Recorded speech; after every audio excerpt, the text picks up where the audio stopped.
আসসালামু আলাইকুম। হ্যালো বন্ধুরা, দেখেন ঈদের পরে আজকে মাছ নিয়ে আসি। মাছ কোনো বিক্রি নেই।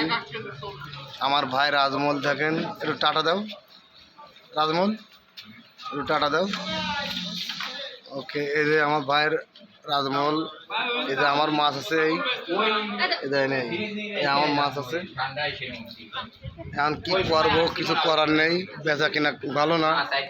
এই যে আমার দাদা ওই যে দাদা একটু তাকাও, দাদা একটু তাকাও, তুমি দর্শকের উদ্দেশ্যে কিছু বলবা? আমার দাদা বলছে তেলাপিয়া মোটে 40 টাকা কেজি। দেখেন মোটে 40 টাকা কেজি তেলাপিয়া আমার দাদার। আর আমাদের এই পাঙ্গায় আছে আমার রাজমল দাদার, এই যে মাছ আছে এখনো, আর বেশি হলেছি, অনেক কমের মধ্যে আছে।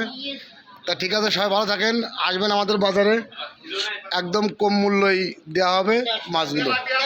ভালো থাকেন, সুস্থ থাকেন, আল্লাহ হাফেজ।